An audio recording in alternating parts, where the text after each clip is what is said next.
So welcome to how to spend mountains of money on Google AdWords to get top rankings, because organic listings are shrinking every day and we need to help Google keep their margins high workshop. You didn't think this was about SEO, did you? No, this is SEO Rockstars, and what we have for you this week is a collective of some of the smartest underground SEOs that I know, and I've been in the business for since 2002 doing SEO, probably online since 2000. These guys are just absolutely incredible. Some of them are speaking, some of them are in my SEO mastermind group, which is like the elite of the elite. And some of these guys are in the seats.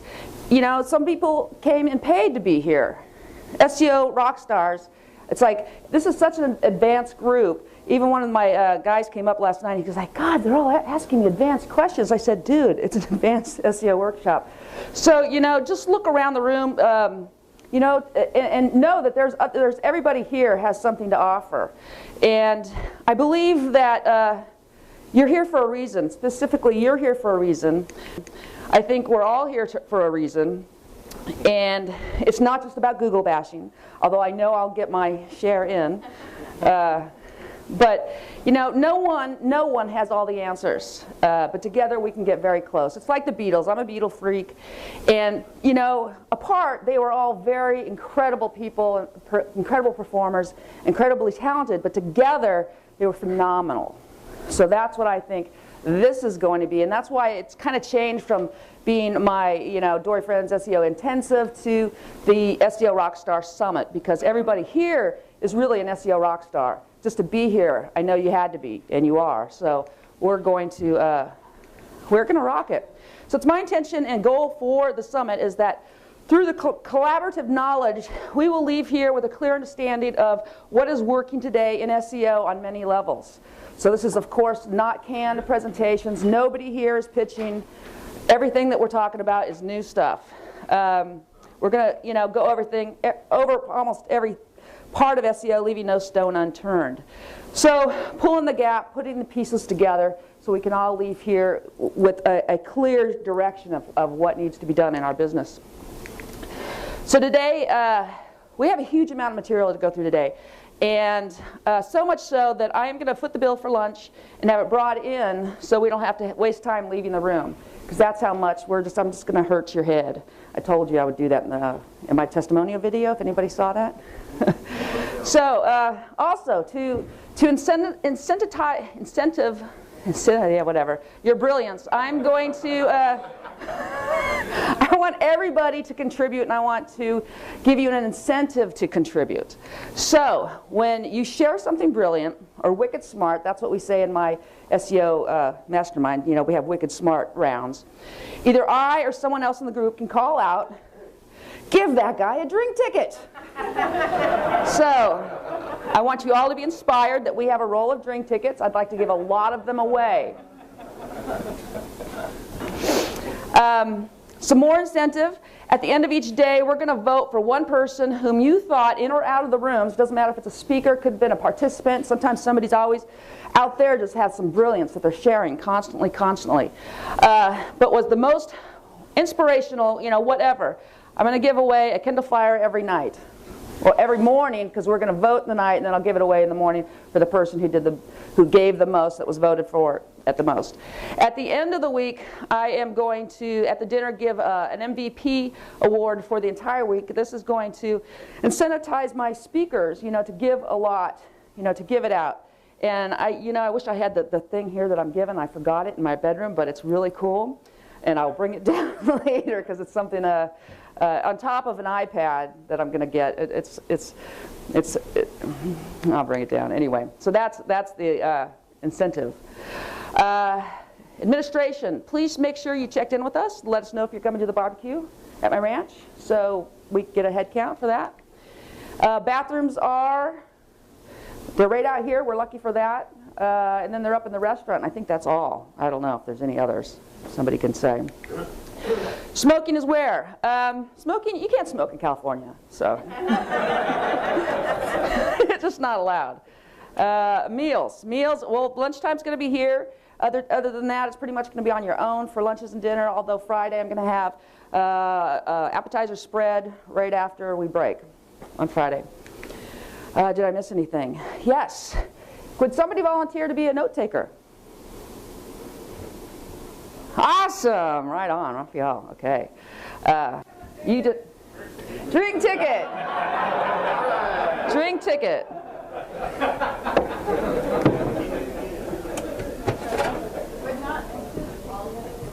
Better than that, you just got an Amazon Kindle. Wow.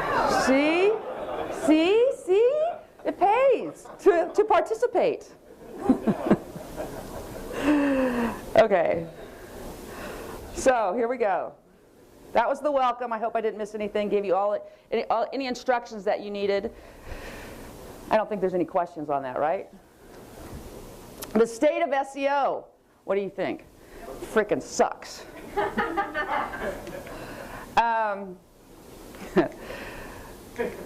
So we all know Google has pounded us with changes, and old SEO doesn't work like it used to, and on top of that, it can be a detriment now. Old way we used to do things. On-page factors have been way dialed up. Off-page factors have been dialed differently. And right now, it's a big waiting game for the next Penguin update. Penguin hasn't updated since May. So a lot of things that we've been doing, nobody really knows what kind of effect they're going to have until the next Penguin update.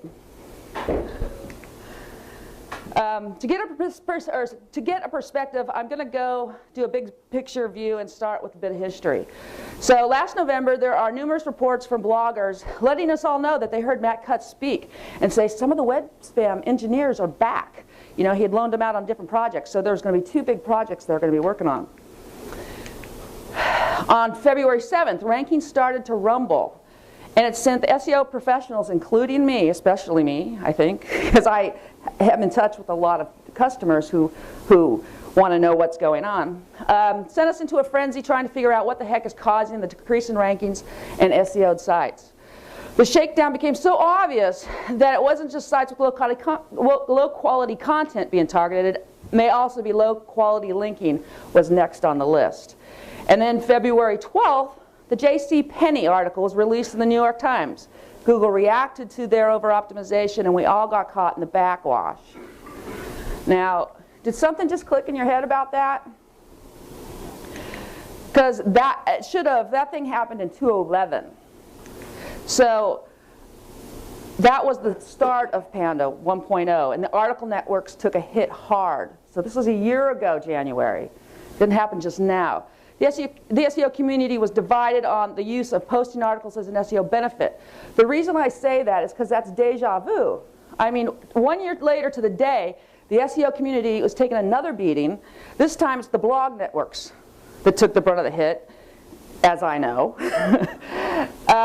Because everybody started turning themselves in when Google sent out those dreaded unnatural linking emails into the webmaster's inbox.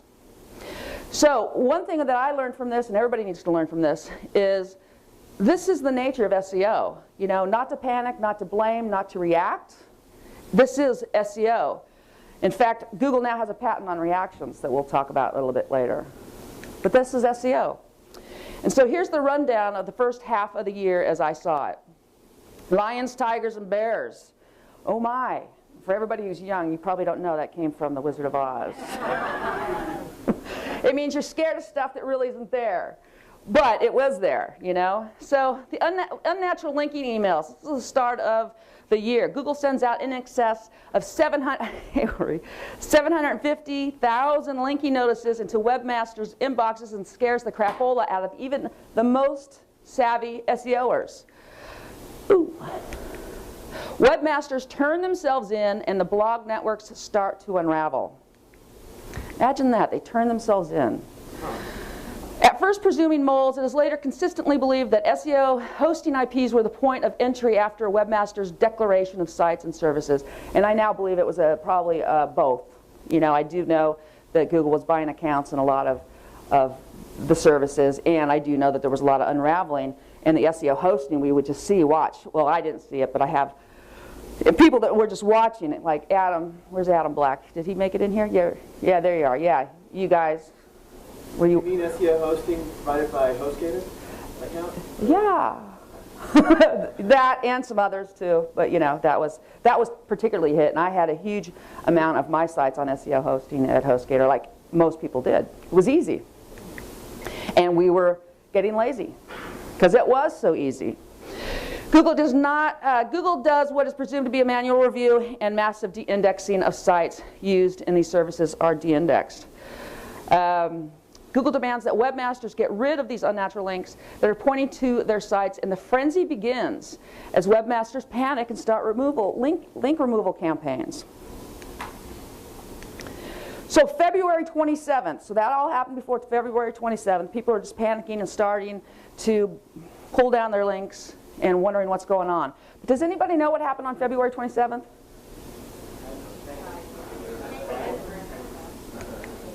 Come on, people, this is when it all started, man. Panda 3.3 refresh. This is where it really started. This was the precursor to Penguin. This is Penguin as far as I'm concerned. The refresh was more dramatic than anything I'd ever seen in my SEO career. We started seeing sites drop like bricks. Everybody is scrambling, trying to figure out what the devalue is. I stopped development on an SEO course I was doing because so much had changed at that point. And this is February 27th. Remember, Penguin wasn't until April 23rd. So this is what Google reported on. This over here is the long list of things that they did for Panda 3.3. Down here at the bottom, this little yellow section, that's where it counted. That did tell us indeed that they did a Panda update with all the other things that they did. But they also did a link evaluation. We often use characteristics of links to help us figure out the topic of linked page. We have changed the way in which we evaluate links. In particular, we are turning off a method of link analysis that we've used for several years. Blah, blah, blah. We often research, blah, blah, blah. So they turned something off. Pretty interesting.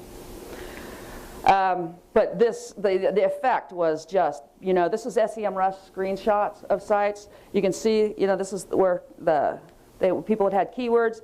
This is in February and January. Boom. Just massive. Customers were calling in, just going, what the heck is going on? So February 27th was D-Day for me, anyway. And I think most of you. I think if you go to SEMrush and you look at your site, you're going to see that if you did get hit, that it started on February 27th, and probably that May dot is going to be going down. And then Penguin just goes down further.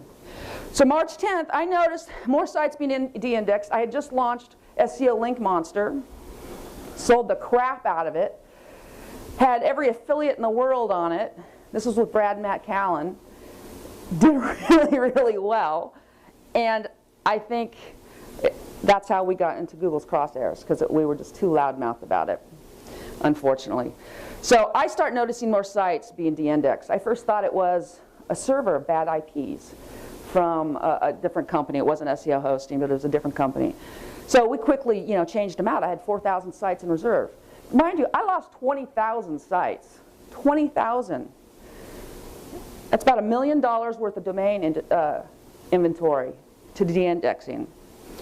So customers quit in droves, and link removal requests started coming in the masses. March 15th, Matt Cutts confirms on Twitter that the blog networks were on their radar. March 20th, Build My Rank closes its doors, calling it a good run. Build My Rank was probably the most popular blog network, although I'm not sure they had more than over 10,000 sites. But what do you mean? You don't like that picture? Give her a drink ticket.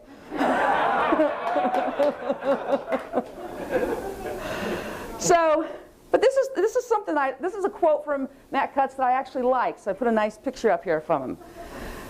He, on May 10th, this was right after Penguin, Cutts stressed after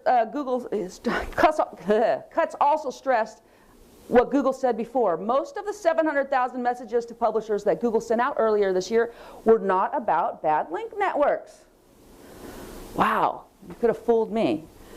And they were not all suddenly done at the same time. Rather, many sites had both manual and algorithm, that word, penalties attached to them over time, but were never revealed. So they were starting to make them revealed. So what made the sites drop? If it wasn't the bad links you were getting from the bad link networks, there was a lot of gossip, a lot of stuff flying around the forums. Nothing had really come out yet. No one really knew for sure. There was in this period there wasn't much going on until MicroMasters released their study on the sites of the customers that they had, and we're going to go through that. So March 23rd, Panda 3.4 was released, nothing big. April 5th, I released an update to SEO Nitro customers, making them sign an NDA, thinking that that would help, but it was, probably too little, too late. But I did do that, and I gave a statement. We were holding backs for that. So on April 18th, negative SEO was revealed on Traffic Planet. This revealed the possibility that there could be a possibility of negative SEO. I've tried it. I've only raised sites. So April 19th, Panda refresh. But then, April 24th, Penguin. And this is, everybody talks about Penguin. But Penguin update is launched with the aim at combating web spam and gives 2 examples, keyword stuffing and linking schemes. They create a dividing line between black and white hat SEO. And it's apparent that if you do anything else other than making your sites easier to crawl or making beautiful content, you're a black hat. And I bet you can tell which one I am.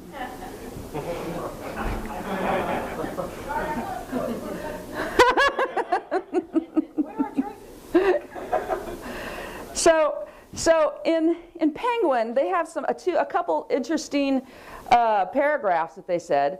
White hat, and I know you're not going to read it. I'll read it. Well, I'm reading everything. But white hat search engine optimizers often improve the usability of a site, help create good content, and make sites faster, which is good both for users, blah, blah, blah, blah. Black hat, the opposite of white hat is black hat, something called black hat web spam, and is just, I don't know, in the pursuit of higher rankings or traffic.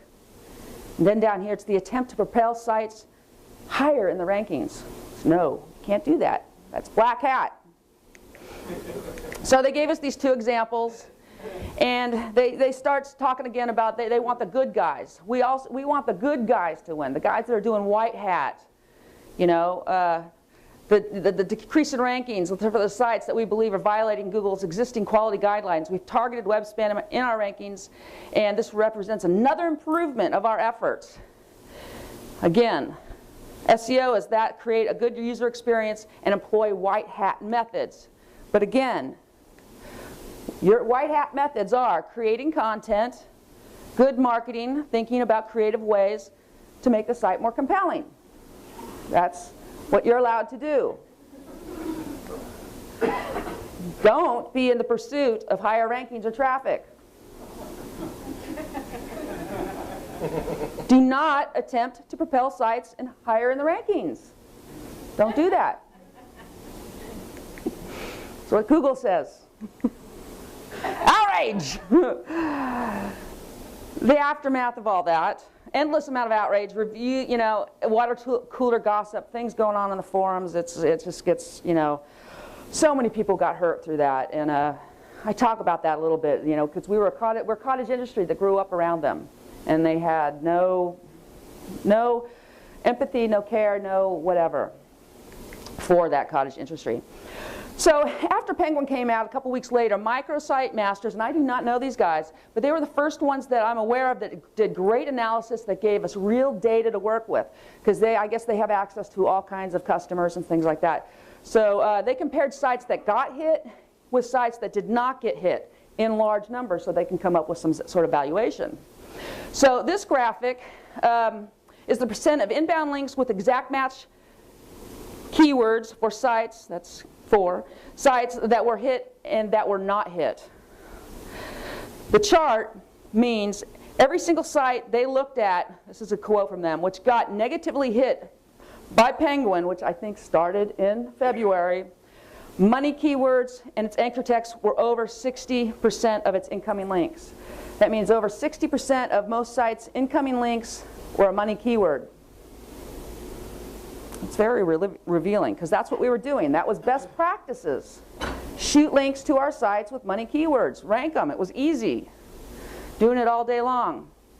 So, although having over 60% of your anchor text being a money keyword did not guarantee that your site would be hit by the penalty, because some sites did, and I had been seeing that too, because it's very confusing. But what they said, which was really cool, if you're under 50% of your anchor text for incoming links for money keywords, it's all but guaranteed you weren't affected. That's their research. You may probably have stuff that contradicts that. Everything we have is contradicting, but this is what their research is. And my research also followed that. I did a lot of case studies. This was one that I published, seeing just really high affected sites, really high anchor text for a keyword, not really big on branding. You know, page 1, this is all for logo design, huge on brand. Which was at this time, I was just saying it was like their URL. If it had a .com in it, I called it a brand then. I've kind of made it a difference in that if it's a .com, I call it a URL. If it's just the name of their site without the .com, then I call it a brand link. So that's how I am referring to these type of things. So it just goes down the line like this, where low brands and high money sites, keywords, were the ones getting affected. My sites came plus URL and branding. And then they go into URL link structure. The graph shows that only 5% of the sites affected by the update had a URL structure. Example, blue widgets. As 2 or more of their 5 most common anchor texts. On the other hand, nearly half of the sites not affected had the same. So that means 5% of I think I even said that. So this is a clear example of that Google had issued a link over optimization penalty or a devaluation, a dial down, a dial differently. So does that make sense to everybody? The 5% sites affected had a URL structure that had 2 or more of their 5 most common anchor texts. So in other words, you need URL links. That was that bottom line, that's what that was saying. This data shows that something very important. Penalized sites generally had very little links coming from domains and websites in the same niche. So this was niche relevance, and this was the chart that did that. The numbers obviously show that it's okay and probably beneficial to have links from different sites that are not in your niche, but it's very, very important to supplement those links coming from your sites coming into your sites from theme-related sites. So bottom line is, you can't just have links coming in from non-themed sites. This is what they're saying. So people that were just getting blog network links coming from all the places, I think they were the most dramatically hit. That's been my experience with my customers. Link type density as well. These were affected sites. These on this side. This is on page 1 sites. You can see where these don't have as much color as these guys do, the link type density. Although this one does, but this was a site that only fell from the bottom to the 2nd page. See, it still has a lot of color. These 2 sites went completely back into the 500s. So I don't have any general, like, get this much of this link, get this much of this type of link.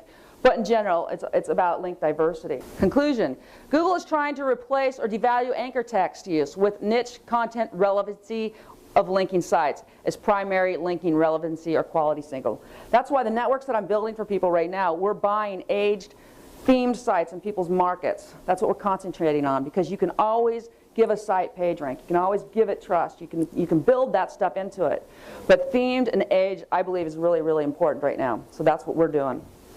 Because it's been easy to manipulate the search engines for years using anchor text.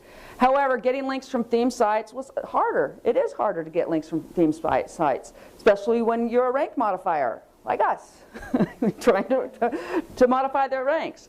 So this is something I came up with. It's by no means correct or what is happening. It's by no means written in stone or anything.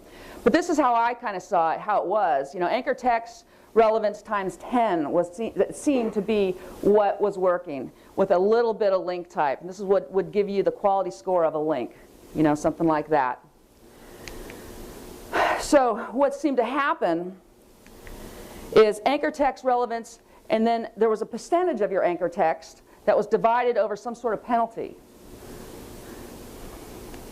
plus link content relevance kind of went up. So I just put that as a times 2. Now this is not, you know, this is just theory type of reasoning where you can see how things go up and down. Now this I believe is what happened in Panda 3.3, February 27th, with anchor text, because they did something to their links. They said that they did something to their links. So I believe that's where that happened. And I believe this is what happened in Penguin on April 24th. I have no data to prove that. This is just what I believe from my experience. And combining the next for Penguin 2, I mean, you know, 2.0, they could be combining these things and adding things. Who knows? But I have a feeling, you know, it's going to be a combination of the two or even more. So bottom line is, what we've learned, links for anchor text get 50% less of your money keywords. You know, and other types of keywords you want, you know, click here, naked links, which are your URL links, info. And then I actually have been, you know, going through my competitor sites in link density and finding out what kind of keywords that they're using, and I use those because they're sometimes I mean, they are so random you couldn't even think about what they are. And so that's been a good trick. So to get that link density down, so that is from MicroMasters. 20% URL or brand. That's from MicroMasters and what I've also experienced from my customers and what I'm seeing. Links from 50% relative sites. I just made that up. It's from me. I have no data to back it up, but since it seems like they want more relevance from the sites, it seems like they can tell more now. That I just made that up as a bottom line, as a general rule. Because everybody's always asking me, what's a general rule? Well, you know, what's a percentage? I don't really know, but it's a gut thing. You know, you just go, okay, let me use this and see where I go from there. Same thing with this, you know, 75% relevant content. So if you're linking, you know, from a relevant site, you want 75% of that content. That's just me, again, giving out a general rule of thumb with no data, just from my gut. Links from my diverse type of sites. You saw the data up there. That's from my experience. And of course, there's all that Panda stuff too that Eric's going to talk about a little bit later. Yeah, on-page stuff, which I've never been really big at. Yeah. Can we build relevance? We're buying all domains. Yes. Can we? So if regardless what the domain, what site was before, we can put relevant, make it a relevant site now. So yes, people have having success doing that. Yes. You can change, yeah. But it won't pass a manual review as well. It won't. Eric? And this is big. Been doing a huge case study on relevancy. And I've always done the relevant sites. And I found, to my surprise, is that you actually do get a link score. You get a relevance link score. Every link has a relevance score. And it's my theory. But the big aha, like I can't believe this is it, is that if you have the title of the site isn't relevant, then you're going to get a higher link score. But even if it doesn't, as long as your H1 or your H2 above your link has relevant keyword, you're going to get some relevant score that won't be considered a bad link. Meaning you could have farm animals on top as your title, but if you have like SEO above your link, you need H1 or an H2. And whatever is in that paragraph below the H1 or H2 will pass on relevance. I'm doing a big study on that. Give Tim Lam a drink ticket. That is brilliance right there. That's wicked. Yeah, it's awesome. He's tested it. I love Eric, and he's speaking next on Panda. He has a lot of stuff to share. Thank you, Eric. Hey, where are my drink tickets?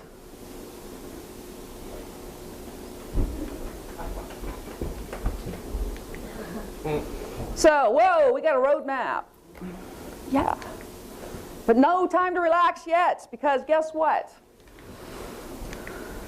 Google just has a new patent to confuse us. Using a certain rank modifier, techniques to adjust a rank to confuse the webmasters into thinking what they did did or did not work. So if you start going out doing something and they have, you know, this thing, there's probably a technical word that somebody has. Somebody was talking about it last night. But they're going to wait and watch you, see if you react.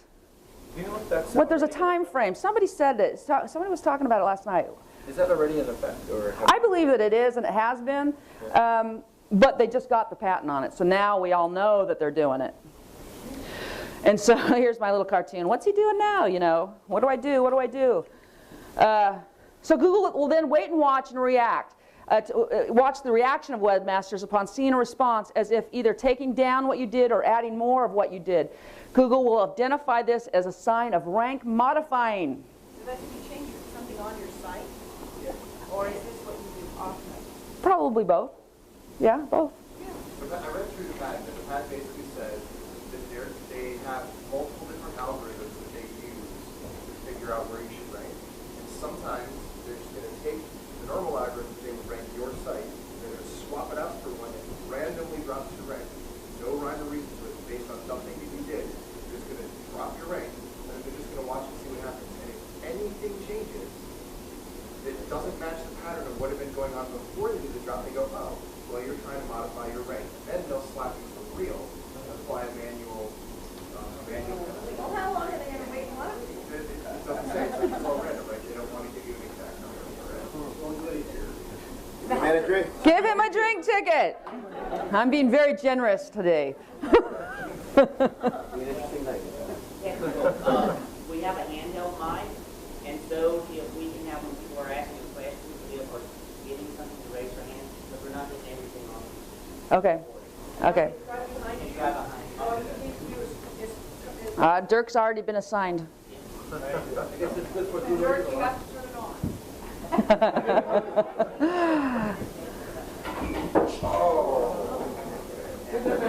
Yeah.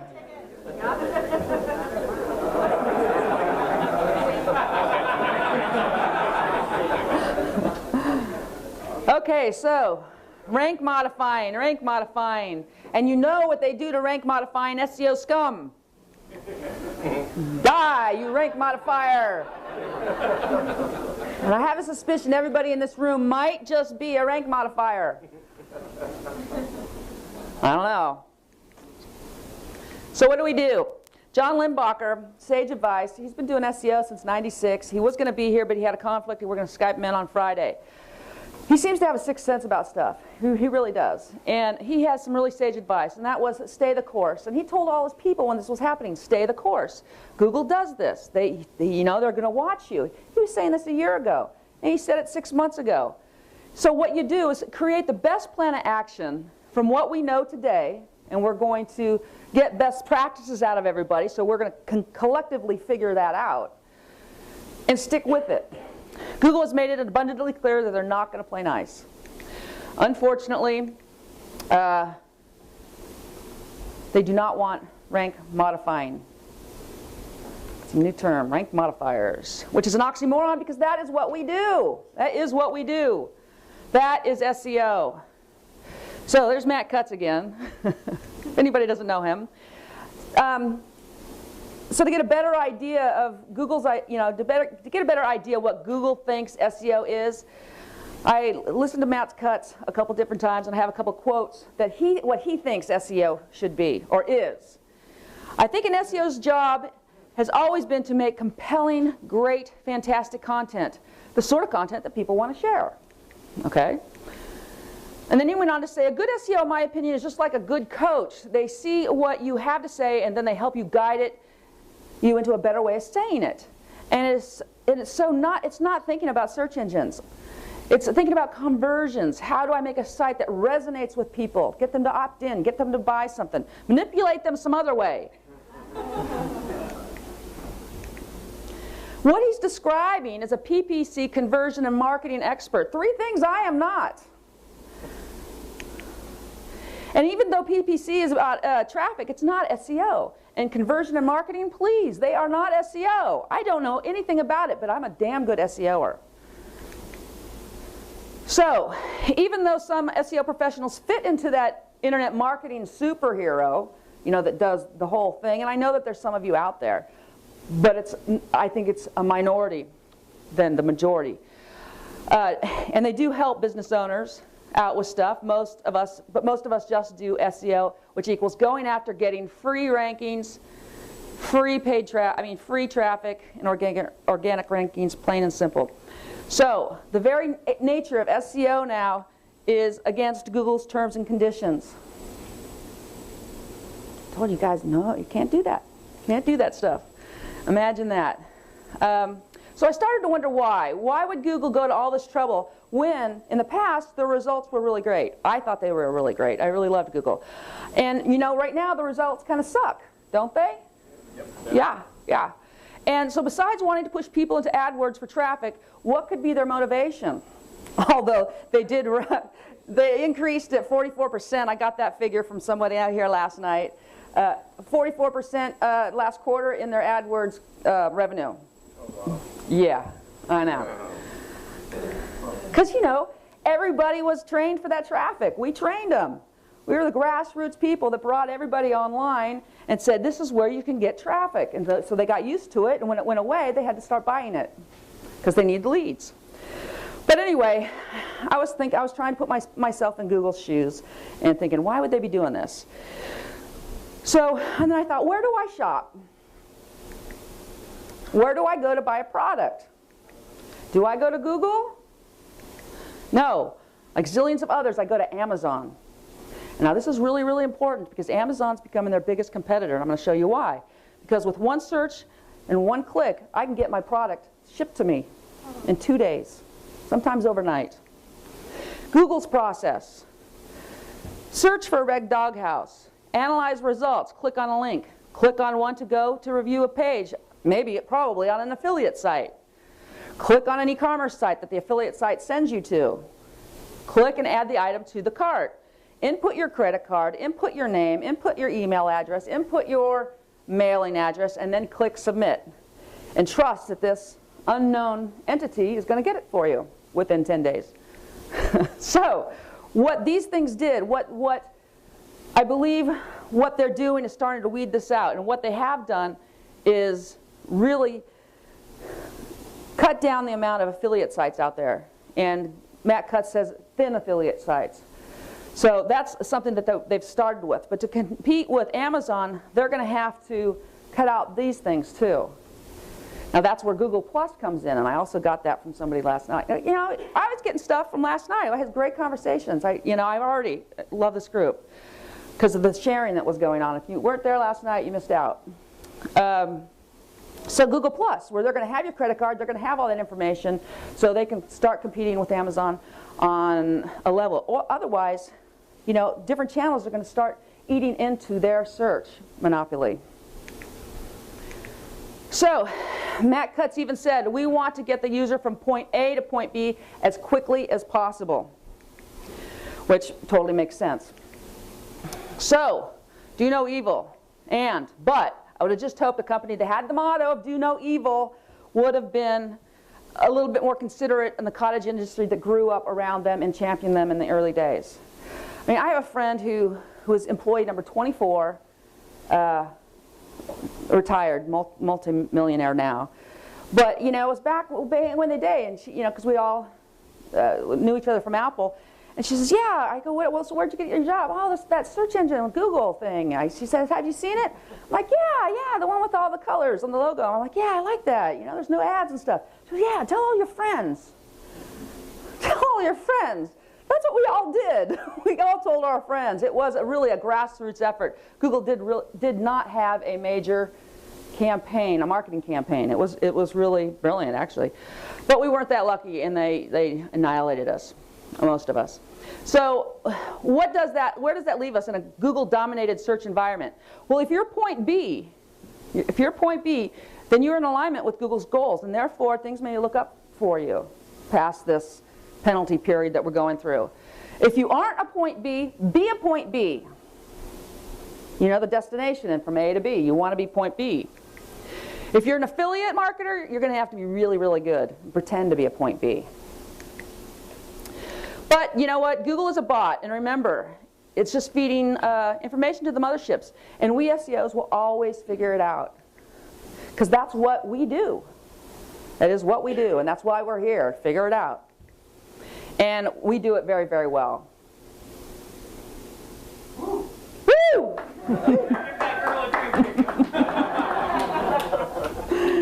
Yeah. So the state of SEO, Google, you're now in our crosshairs. So that's it for my state of SEO. I hope you enjoyed it.